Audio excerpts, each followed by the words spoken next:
Varicose veins కి సరైన చికిత్స కోసం సంప్రదించండి ఎవిస్ హాస్పిటల్.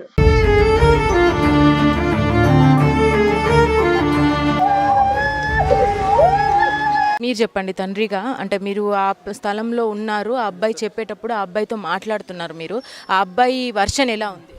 ఇప్పుడు గత సంవత్సరం నుంచి కూడా అప్పుడు అబ్బాయి సెకండ్ ఇయర్ అప్పటి నుంచి కూడా మా పాప ఫస్ట్ ఇయర్లో ఉండే, అప్పటి నుంచి కూడా టార్చర్, ఫోన్లు చేయడం కానీ బండబూతులు ఇట్లా రాంగ్ లవ్ చేయమని లైంగికంగా టార్చర్ చేయడం కానీ, అది మాకు అమ్మాయి చెప్పినప్పుడు మేము సి టీమ్ ఇక్కడ వరంగల్ సి టీంలో కంప్లైంట్ చేయడం జరిగింది. కాలేజ్ చెప్పలేదు, డైరెక్ట్ ఇక్కడ తర్వాత మరి అక్కడ చెప్పాము. అప్పటికే ఆయనది సెకండ్ ఇయర్ దగ్గరికి వచ్చేసింది, క్లోజింగ్, పాపది ఫస్ట్ ఇయర్. సి టీంలో కంప్లైంట్ చేయడం జరిగింది. కంప్లైంట్ చేసినాక వాళ్ళ మదర్ను ఫాదర్ని వాళ్ళందరినీ రప్పించి కౌన్సిలింగ్ చేశారు.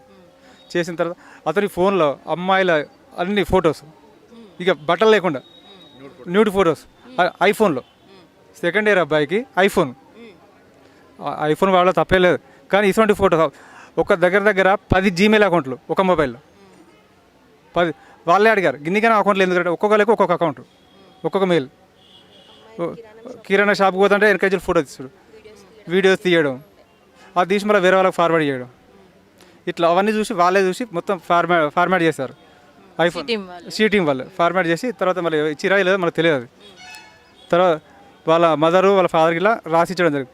ఈ అమ్మాయికి మీ ఇంటికి రావడం కానీ మీ వీధిలో తిరగడం కానీ ఎలాంటి ఫోన్ కానీ టార్చర్ కానీ రాదు, జరిగిన అమ్మాయికి ఏమైనా జరిగినా కానీ పూర్తి బాధ్యత మాదే ఆమె అని మన రిటర్న్గా కూడా బాండ్ పేపర్ కూడా రాసి ఇవ్వడం జరిగింది. అది కూడా సి టీంలో కంప్లీట్ ఉంది. అది ఆల్రెడీ నిన్న 28 నిన్నటి రోజున మా అమ్మాయి మళ్ళీ ఇట్లా కాల్స్ మళ్ళీ హరాస్మెంట్ చేస్తున్నాడు అని అంటే సరే చూద్దాం తీయని మేము అనుకున్నాం. నేను అరౌండ్ 2 వరకు ఇంటికి లంచ్కి వెళ్ళాను. లంచ్కి వెళ్ళే టైంలో పాప కాల్ చేసింది, ఫాస్టింగ్ డాడీ కొంచెం మంచిగా తీసుకురమ్మని, భద్రావి తినొద్దు అని చెప్పాను. సరే ఊకే మరి ఇంకోసారి రెండోసారి రిపీట్ చేసే వరకు తీసుకొని వెళ్ళాను.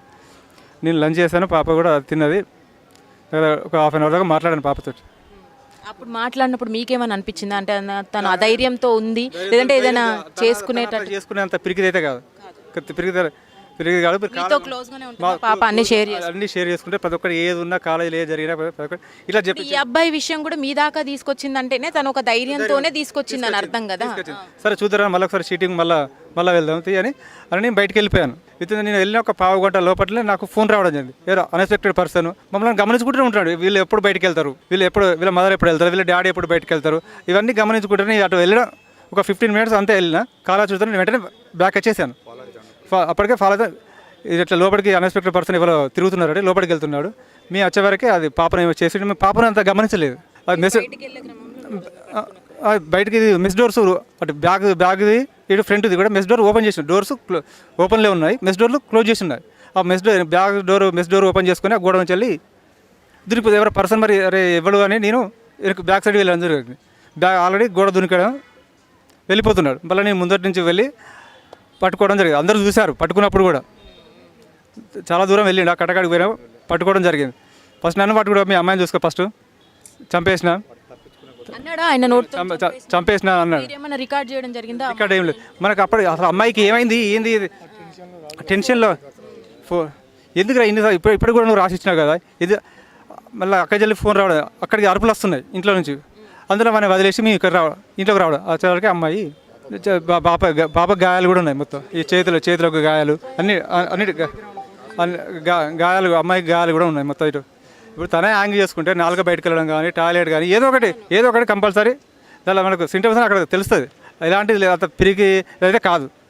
పోలీసులు ఏమంటున్నారండి? ఏ స్టేషన్లో మీరు కంప్లైంట్? కేయూ పోలీస్ స్టేషన్లో ఏమన్నారు? ఇన్వెస్టిగేషన్ చేస్తున్నారు వచ్చారు, కంప్లైంట్ తీసుకున్నారు. ఇన్వెస్టిగేషన్ కోసమైనా అబ్బాయిని అరెస్ట్ చేయాలి కదా ముందు. మరి మీరు గనక గొంతు మీద అటాక్ చేశారు అబ్బాయికి అనుకుంటే మిమ్మల్ని కూడా తీసుకెళ్ళాలి. యాక్చువల్గా మీ వెంటనే రెస్పాండ్ అవ్వాలి కదా. అవి ఆ అబ్బాయికి ఆ మరకలు ఉండాలి, మిమ్మల్ని తీసుకెళ్ళాలి. అది ఏది జరగకుండా దాని ఎందుకంటే ఈ కేసును ఇప్పుడు మీలే వాళ్ళు కంప్లైంట్ ఇచ్చారు. ఈ కేసును నీరు గార్చడం కోసం, ఎందుకంటే అపోజిట్ ఒక కేసు పెడితే ఇది వాళ్ళే ఫస్ట్ కంప్లైంట్ ఇచ్చారు. వాళ్ళు ఇచ్చిన తెలియదు, ఇట్లా చెప్తున్నారు మనకి. ఇట్లా అతనే కోసుకొని చెప్తున్నారు, గొంతు కోసుకొని ఈ కేసును నీరుగార్చడం కోసం. ఇది ఒక డ్రామా తప్ప ఇది మిగతా ఛానల్స్లో కూడా రాంగ్ ప్రొపగండా అవుతుంది. జరిగింది ఒకటి. అలా యాక్చువల్గా అందరూ కాలనీ వాళ్ళు కూడా చూశారు. అమ్మాయి ఎలాంటిదని కాలనీ వాళ్ళు తెలుసు, అందరికీ తెలుసు. ఆ అబ్బాయిని పట్టుకున్నప్పుడు కూడా అబ్బాయి కూడా ఎలాంటి గాయాలు కూడా లేవు. చాలా బాధాకరం అండి. అంటే ఒక బేబీ పోయి మీరు బాధలో ఉన్నారు, వేరే వేరే వార్తలు రావడం ఇదైతే చాలా చాలా విరుద్ధమైన విషయమే. దయచేసి మీరు చెప్పండి, ఇప్పుడు ఏం న్యాయం కోరుకుంటున్నారో మీ మాటల్లో ఒక్కసారి. మా అమ్మాయి కంపల్సరీ న్యాయం జరగాలి, వాడిని కూడా అదే విధంగా చంపాలి, శిక్ష పడాలి. సంవత్సర కాలం నుంచి మీరు మీ అమ్మాయితో ఇదే బాధని ఫేస్ చేస్తూ ఉన్నారు. ఇదే టార్చర్ రాసిచ్చడం, మళ్ళీ ఏం లేదు కదా అనుకుంటే మళ్ళీ స్టార్ట్ చేసిండు. ఇట్లా చేస్తున్న డాడీ అంటే సరే చూద్దాంలే, ఇప్పుడు మనం వెంటనే రియాక్ట్ కాదు కదా, మళ్ళీ ఒకసారి వస్తే మళ్ళీ చేద్దామని వెళ్ళి అంతే ఒక 10-15 మినిట్స్లో వాడు చంపేసి మనం అమ్మాయిని గమనించలేదు. ఫస్ట్ వాడిని పట్టుకునే క్రమంలో వాడు అదే ఆలోచన ఉన్నది తప్ప అమ్మాయికి ఏమైంది మళ్ళీ అరుపులు వినిపించే వరకు మళ్ళీ వాడిని అక్కడనే వదిలేసి వెళ్ళడం జరిగింది. రైట్, విన్నారు కదండి. అయితే వాళ్ళ మాటల్లో విన్నారు కదా. అయితే పాప హ్యాంగ్ చేసుకుందా, మరి చేపించబడిందా అనేది అయితే ఇంకా తెలియాల్సి ఉంది. అయితే ఏదేమైనా అక్కడ అబ్బాయి పారిపోతున్న క్రమంలో అక్కడ ఉన్నప్పుడు వీళ్ళకి అంత పెద్ద వార్నింగ్ ఇవ్వడం అనేది ఎంత అబ్బాయి పైచాచికత్వానికి నిదర్శనం అని చెప్పాలి. ఈ వార్తలు అనేది దయచేసి ఆపండి. ఇప్పుడే వాళ్ళ అమ్మగారితో వాళ్ళ ఫాదర్తో కూడా మాట్లాడాం మనము, వాళ్ళు చెప్పింది కూడా విన్నాము. ఒక్క నిమిషం, అతని మొబైల్ డేటా అనేది తీస్తే అతను ఎంత క్రూరమైన ఈజీగా అనాలిసిస్ అవుతుంది. అతను ఎలాంటి క్యారెక్టరు, ఈ మామ అంటే మామని కాదు, చాలామంది అమ్మాయిలు ఆ షీటింగ్ వల్ల అప్పుడు కూడా గిన్నికన్నా ఫోటోలు ఏంద్రకి ఇవి అన్నీ. ఇప్పుడు అమ్మాయికి జరిగిపోయింది, చనిపోయింది, అయిపోయింది. ఫర్దర్గా ఇంకొక అమ్మాయి కూడా ఇట్లా చేస్తే ఎవరు కూడా అమ్మాయిలను కలవడానికి సిద్ధంగా ఉండరు. ఎవరు కూడా అమ్మాయిలను కలవాలంటే జంకుతారు. అసలే అమ్మాయిలు తగ్గిపోతున్నారు, ఇంకోళ్ళు అమ్మాయిలు కలాలంటే ఇటువంటి విధానాల వల్ల ఇవి రాంగ్ ప్రొపగండా ఏమిటైతే వాళ్ళని హీరోని చేస్తున్నారు. హీరోని చేసి మొన్న ఏం చేసినా నాకు ఏమైంది, నేను గీసుకున్నా ఆ కేసు అనేది మాపై అయిపోయింది, వాళ్ళ ఆపోజిట్ పెడితే వాళ్ళే విత్డ్రా అవుతారు. ఇది ఒకటి. ఇట్లా చేస్తే అమ్మాయిలను కలవడానికి కూడా ఎవరు ఏ తల్లిదండ్రులు కూడా. మీరు అమ్మాయికి ఏమవుతారండి? నేను మామని అవుతానండి. మీరు ఆ చుట్టుపక్కల ప్రాంతాల్లో వాళ్ళ ఇంటి ముందు లైన్లో ఉంటాను నేను. సో ఎవరైనా ఇంటిమేట్ చేశారా? కాలనీ వాసులు నాకు ఫోన్ చేశారు. వాళ్ళు ఫోన్ చేస్తే ఇంట్లో ఎవరున్నారు, మరి ఒక అన్ఎక్స్పెక్టెడ్ పర్సన్ కనబడుతున్నారు, సో ఒకసారి మీ బావగారైనా రమణారెడ్డికి కాల్ చేయండి, కనుక్కోండి మరి ఇంట్లో ఎవరైనా ఉన్నారా అని అంటే నేను మా బావకు ఫోన్ చేయడం జరిగింది. చేస్తే బావ ఇంట్లో స్వీట్ ఉంది, పాప ఒకతే ఉంది, ఇంకా వేరే వాళ్ళు ఎవరు లేరు అని అంటే సరే మరి ఇంటి దగ్గర ఎవరో పర్సన్ కనబడుతున్నారంట, మరి ఫోన్ వచ్చింది, నువ్వు ఎక్కడున్నావు తొందరరా కలిసి వెళ్దాము అని అన్నాను. సరే నీ దగ్గరలో ఉన్నాను, 5 నిమిషాల్లో వస్తాను అని చెప్పి అన్నాడు. దగ్గర నువ్వు నన్ను మెల్ల నడుచుకుంటే వెళ్ళు, ఆ చుట్టుపక్కల ఏమన్నా అనిపిస్తే నాకు ఫోన్ చేయమన్నాడు. నేను లోపలికి వెళ్ళాను. లోపలికి వెళ్ళేటప్పుడు మా బావ కూడా వచ్చారు. ఇద్దరం కలిసి లోపలికి వెళ్ళి చూడగానే మేము అలా వరండా తిరుగుతూనే ఉన్నాం. అటు తిరగగానే మా బావ అటు సైడు ప్రహారీ గోడ సైడ్ వెళ్ళి కూడా అతను ప్రహారీ గోడ దునికి పారిపోతున్నాడు ఒక అబ్బాయి. ఎవరా అని మేము అనుకున్నామంటే ఎవరైనా దొంగతనం చేయడానికి వచ్చిండా, ఏం చేయడం మాకు తెలియదు అసలు ఆ పర్సన్ ఎవరు అనేది. సో నేను ఒకసారి పట్టుకోరా అని చెప్పేసి అంటే నేను ముందుకెళ్ళాను. నా వెనకాల మా బావుడు పరిగెత్తి ఇద్దరం కలిసిపోయి పట్టుకున్నాక బావుసి ఆల్రెడీ ఆ పర్సన్ ఎవరు అంటే దొంగతనం చేయడానికి వచ్చిన పర్సన్ కాదు, ఇంతకు ముందుకు 1 year కింద 1 year నుంచి లైంగికంగా హింసిస్తుండు మా పాపని. సో అది ఆల్రెడీ షీ టీమ్ కంప్లైంట్ చేయడం జరిగింది. సో వాళ్ళు ఆల్రెడీ బాండ్ పేపరు షీ టీంలో రాయడం జరిగింది. మా పాపకి ఎటువంటి ప్రాబ్లం అయినా కూడా తల్లిదండ్రులు కూడా మాదే పూర్తి బాధ్యత అని కూడా చెప్పడం జరిగింది. సో ఆ దానితో మేము భరోసాతో మేము ఇన్ని రోజులు ఉన్నాం. సో మధ్యలో కూడా ఒకసారి రావడం జరిగిందంటే అది కాలనీ వాసు కూడా చెప్పారు, కానీ మేము అంతగా నమ్మలేదు. సో ఈ రోజు నేను రెడ్ హ్యాండెడ్గా మేము చూసేసరికి అదే పర్సన్ ఉండేసరికి మేము షాక్లో గురేమో. అతను పదే అంటున్నాడు, వెళ్ళి మీ అమ్మాయిని చూసుకోండి ఫస్ట్, నేను ఎడిపోతా, ఫస్ట్ మీ అమ్మాయిని చూసుకోండి అని అంటున్నాడు. మాకు అర్థం కాలేదు. ఆ టైంలో నాకు సింకే మా మిస్సెస్ పక్కనే ఉంది కాబట్టి ఫోన్ చేసి నువ్వు ఇంటికి వెళ్ళి ఒకసారి చూడు, ఒకసారి మరి ఒక్కతే ఉందంట పాప, వెళ్ళి చూడమనగానే ఒక 1 minute కూడా పట్టదు, ఫ్రాక్షన్ సెకండ్లో ఇంటికి వెళ్ళేసరికి ఆల్రెడీ హ్యాంగ్ అయి ఉంది. హ్యాంగ్ అయ్యి చూడగానే మా మిస్సెస్ అరుపులతో బయటకు వచ్చింది. అలాగే కాలనీ వాసులు వచ్చి చూడగానే హ్యాంగ్ అయ్యి తీశారు. తీసి ఏం తీసుకెళ్ళబోతుందనే చనిపోయిందని చెప్పి ఇక్కడ డిక్లేర్ చేశారు. అప్పటికి మేము ఏం చేయాలో అర్థం కాక సతమతం అయిపోయాము. అది అండి జరిగిన సంఘటన. వాడు ఆల్రెడీ గత 1 year నుంచి వెంటబడుతున్నాడు, హరాస్మెంట్ చేస్తున్నాడు, అది క్లియర్గా తెలుస్తుంది ఇక్కడ. సో ఈ న్యూస్ ఛానల్ వల్ల దాని వార్తని మొత్తం కంప్లీట్గా అపోజిట్ చేశారు. అది ఎంతవరకు నిజమో నాకైతే అర్థం కావట్లేదు. ఏం తెలియకుండా వాళ్ళు మేము చనిపోయి మేము బాధలో ఉంటే కదా వాళ్ళు ఆ విధంగా న్యూస్ స్ప్రెడ్ చేస్తున్నారు. మేము ఎవరికి చెప్పుకోవాలి మా బాధని? మా దగ్గరికి ఎవరు రాలేదు. మేము ఇక్కడ మా పరిస్థితి మా బాధలో మేము ఉన్నాం. ఇక్కడ దయచేసి మీ న్యూస్ ఛానల్ ద్వారా కానీ న్యాయం జరిగేలా చూడమని మేము కోరుకుంటున్నామండి.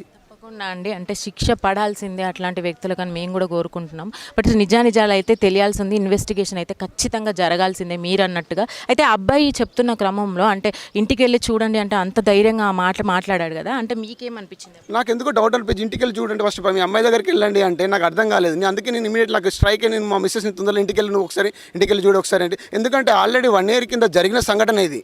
సో అమ్మాయి అంత పిరిగితనం అయితే కాదు, పిరిగితనం అయితే లేదు. ఎందుకంటే ఆల్రెడీ అమ్మాయి ఇంటిమేషన్ ఇచ్చింది, షీటీంలో కంప్లైంట్ అయింది, ఆల్రెడీ 1 year ప్రాసెస్ జరుగుతుంది. సో ఆమె సూసైడ్ చేసుకునేంత పని అయితే చేయదు. సో ఆమె ఏమో ఆల్రెడీ ఇప్పుడు బాడీలో మేము అప్పుడు చనిపోయినప్పుడు మేము ఓపెన్ చేయలేదు. ఇప్పుడు చూస్తే బాడీ మీద దెబ్బలు ఉన్నాయి, గీతలు ఉన్నాయి, అవన్నీ కనబడుతున్నాయి. మేము అంతగానో అబ్జర్వ్ చేయలేదు. మేము ఇక్కడ 2 ఘాట్లు ఉన్నాయి చూసాము అంతే. ఇలా చేత్తో ఇట్లా ప్రెస్ చేస్తే ఎట్లా ఉంటే అలా ఘాట్స్ ఉన్నాయి ఇక్కడ. సో మేము ఏం చేయలేకపోయినాం, మాకు తెలియలేదు. ఇప్పుడు చూస్తే తెలుస్తుంది హత్య జరిగినట్టు అనిపిస్తుంది ఆలోచన చూస్తే. ఓకే అండి. మనవరాలను చంపిండు వాడు. బాబా నా మనవరాలు జీవనం ఎట్లా పోయిందో అవ్వో బాబా, వాని జీవనం అట్లా పోవాలి అవ్వో బాబా బాబా బాబా.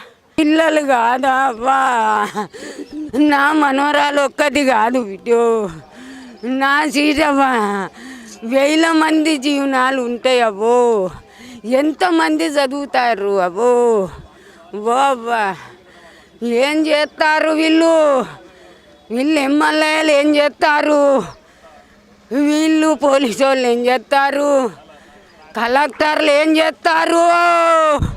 గిట్లా ఆడోళ్ళ జీవనాలు పిల్లల జీవనాలు తీస్తంటే నా సీట్ అవ్వో బాబా, ఇంతమంది బలి తీసుకుంటారు. కొంచెం సందాయించుకొని మీరు ధైర్యం తెచ్చుకోవాలి, జరిగిన అన్యాయానికి పోరాడాలి. మీరు మీ కూతుర్ని మీరు చూసుకోవాలి. ఇప్పుడు మీరు ధైర్యం కోల్పోతే మీ కూతురుకు చాలా ఇబ్బంది అవుతుంది. నా కోడలు పోరాడదాం, నా కొడుకు పోరాడదాం. అమ్మా అమ్మా కొంచెం ఓపిక పడదాం. వాస్తవాలు అవాస్తవాలు తెలుసుకోకుండా ఈ న్యూస్ ఛానళ్ళు కూడా ఇలాంటి ప్రచారం చేయడం కూడా కరెక్ట్ కాదు. మైనర్ బాలిక మీద ఇలాంటివి చేయడం చాలా బాధాకరమైనటువంటి, ఇటువంటివి చేయకూడదు. నిజాలు తెలుసుకొని ఇటువంటి చేయాలని మా యొక్క అభ్యర్థన. She is very clever, madam. Recently, she wrote IIT JEE Mains. She is state topper candidate. ఇలాంటి టైంలో ఇలా జరగడం చాలా ఇబ్బందిగా ఉంది మేడం. న్యూస్ ఛానల్స్ వాళ్ళు కూడా ఇట్లా రాయడం చాలా తప్పు మేడం. సో జరిగింది ఒకటంటే ఇంకోటి రాస్తున్నారు. న్యూస్ ఛానల్ చేయకుండా కొంచెం చూడగలరు. రాంగ్ ప్రోపగండా చేయకండి. ఇలా మీరు రాయకుండా న్యూస్ కవర్ చేయకుండా చనిపో. ఈ న్యూస్ ఛానల్ని చూస్తే చాలా బాధ అనిపిస్తుంది. ఏదైనా విషయం ఉంటే పూర్తిగా తెలుసుకున్నాక ఒక గంట అయినాక ఇప్పుడు వచ్చిండ్రు, నిజం వస్తుందా లేదా అనేది న్యూస్ ఛానల్ పట్టుకొని వింటారు. ఎవరైనా పూర్తిగా తెలుసుకోకుండా అమ్మాయి మైనర్ అని చూడకుండా తల్లిదండ్రుల బాధ ఏందని చూడకుండా మా బాధలో మేము ఉంటాం. వాళ్ళు ఏమి ఇస్తున్నారు, అబ్బాయి ఇట్లా అబ్బాయి తండ్రి పోసిండు. అక్కడ న్యూస్ ఛానల్ వాళ్ళు హోటల్లో చూసినాం మేము, ప్రెస్ రిపోర్టర్లు నిన్న గలీజ్గా మాట్లాడుతున్నారు. మరి మేమేం చేయాలి? నోరు మూసుకొని వచ్చినాం, చెవులు నోరులు అన్నీ మూసుకొని వచ్చినాం. పిచ్చిగా ఎందుకు? ఇది మాత్రం మంచి పద్ధతి కాదు. ఏదో యూట్యూబ్ ఛానల్ పెట్టుకొని లేకుంటే ఏదో ఛానల్ పెట్టి పిచ్చి ఇవి చేయడం అనేది కరెక్ట్ కాదు. వాళ్ళకు కూడా అక్క చెల్లెళ్ళు అందరు ఉంటారు, ఫ్యామిలీ ఉంటుంది. ఇప్పుడు 24 గంటలు ఎంత మూతలు మోగినాయి తెలుసా? మాకు ఇజ్జత్ అనిపిస్తుంది. అసలు వీళ్ళ బాధకు ఉండాలన్నా చావాలన్నా ఎక్కడికి వస్తుంది. అలాంటివి జరుగుతాయండి. ఈ అమ్మాయి ప్లేస్లో వాళ్ళ ఫ్యామిలీ మెంబర్కి ఒకరు అమ్మాయికి జరిగితే వాళ్ళు ఏంటి, ఏ రకంగా ఆలోచిస్తారు? వాళ్ళు చేయడానికి ఉండాలి కొంచెం అయినా ఇంగిత జ్ఞానం. ఆడపిల్లలు అంటే అంత అలసా? అలాంటివి చేయకూడదు. కొద్దిగానైనా ఆలోచన రాసేటోడికి, కనీసం ప్రచారం చేసేటోనికి మరి మా అమ్మాయి ఎవరు, మైనర్ వాళ్ళ పరిస్థితి ఏంది, ఇదివరకు ఏం జరిగింది అనేది కూడా తెలుసుకుని లేదు.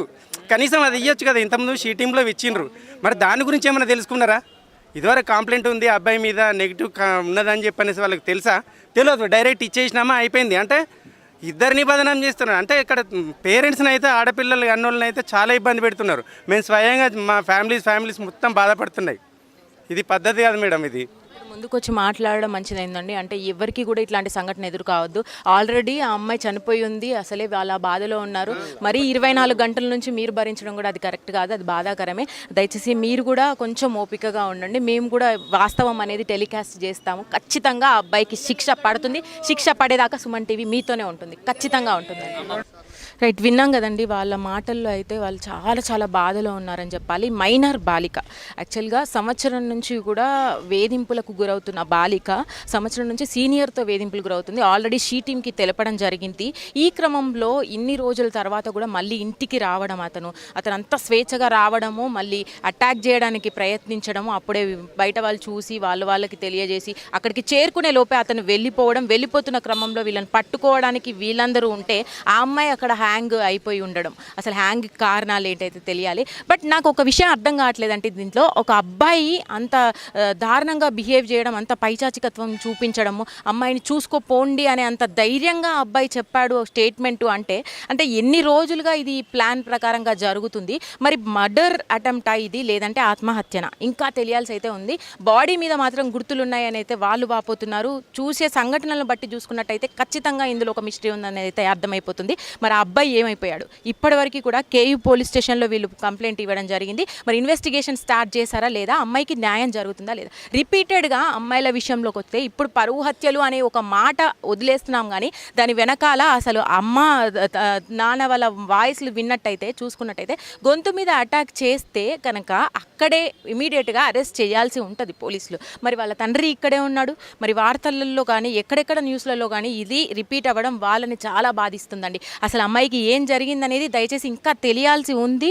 తెలుసుకుందాం, ఆగండి. అలాగే ఆ అబ్బాయిని వదిలే ప్రసక్తే లేదు. ఆ అబ్బాయి మైనర్ బాలిక విషయానికి రావడం ఒకెత్తైతే ఆ అబ్బాయి చేసే సంఘటనలు కానీ దృశ్యాలు కానీ అని చూసుకున్నట్టయితే ఫోన్స్లలో కూడా చాలా చాలా విపరీతమైన ఫొటోస్ ఉన్నాయని అయితే వీళ్ళే ఇప్పుడు అంటున్నారు. షీ టీమ్స్ కూడా మనం ఎంక్వైరీ చేయాలి. ఇప్పుడు అసలు అంత దుర్మార్గమైన వ్యక్తిత్వం ఉన్న అబ్బాయి ఇట్లాంటి సమాజంలో తిరుగుతున్నాడు అంటే ఇప్పుడు వీళ్ళ కూతురుకు అయింది, రేపు ఇంకొక అమ్మాయికి అవుతుంది. మైనర్ బాలికే అయి ఉండొచ్చు, మేజర్ కావచ్చు. ఇదైనా కూడా మన సొసైటీలో అంత మంచిదా? మరి రిపీటెడ్గా ఇవన్నీ జరుగుతున్నప్పుడు మనము అవేర్నెస్ దేనికి ఇవ్వాలి, అసలు జరిగిన దాన్ని ఎలా చూపించాలి అనేది ముఖ్యం అనేది అయితే నా ఉద్దేశము.